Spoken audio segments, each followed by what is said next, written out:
I wanted to take a few moments to introduce PowerPivot and the data model, just by showing you some of the things that you can do with PowerPivot inside of Excel 2013. This demonstration will not be exhaustive. I just want to give you a flavor for what you can do. I will use the introducing sample file, which you can find in the Chapter 9 folder of your exercise files archive. First, I'll get into PowerPivot by clicking the PowerPivot tab on the ribbon and then click Manage. Doing so displays PowerPivot, which contains two tables. The first is Sales Summary, and the second is Month Names. So Sales Summary is currently displayed, and I can click the Month Names Tables tab to display it. I'll go back to Sales Summary.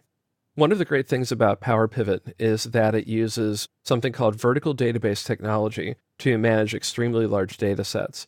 If you look at the bottom left corner of the program window, you can see that this collection only contains 100 rows. So it's not large even by Excel standards. I've kept my sample files small so that you can download them more easily. But unlike Excel, which has a limit of 1,048,576 rows per worksheet, PowerPivot can handle millions or even tens of millions of rows, and it does so pretty quickly. Just like in an Excel worksheet, especially an Excel table, you can filter the values that appear in PowerPivot. So for example, if I wanted to only display values for 2013, I could click the Year columns down arrow and select 2013 and click OK. If I want to clear the filter, I can click Clear All Filters. I can also sort, create formulas, and change the formatting of any of these table columns. The two tables that I've added to this workbook's data model are related. So for example, in Sales Summary, I have a month column, and the month is displayed as a number instead of a month name. And then in the month names table, I have month numbers in the first column and month name in the second column. The month ID column here in month names matches up to the month column in the sales summary table. That means that I can create a relationship between those two table columns so that I can relate the tables. To show you what I mean, I will switch from Data View to Diagram View. And these controls are on the Home tab of the PowerPivot ribbon.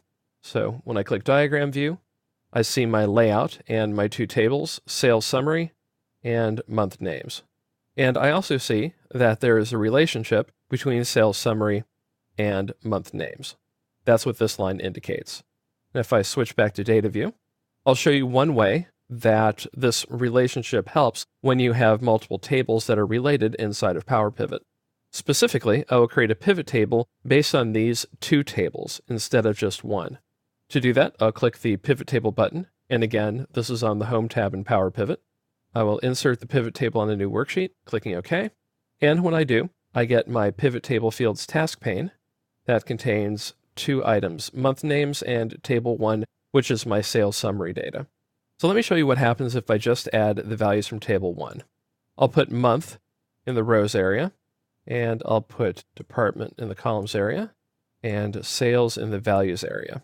And note that my row labels, which are the months, are listed by number as opposed to month name. Now I'll pull month out of the rows area and scroll up in the Pivot Table Fields task pane, display the month names tables fields, and then drag month name down to the rows area. Doing so displays the months in alphabetical order, but I want them in chronological order. And because month names are a custom list in Excel, I can right-click any cell that contains a month name, point to sort, click Sort A to Z, and Excel sorts the names into chronological order. If I want to go back to PowerPivot from Excel, I can just click the Manage button.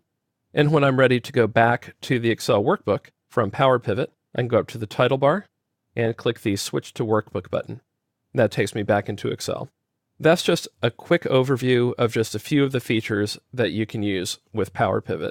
The ability to work with large data collections makes PowerPivot worth its weight in gold, and for anyone lucky enough to have access to Office 2013 Professional Plus, I think you'll agree.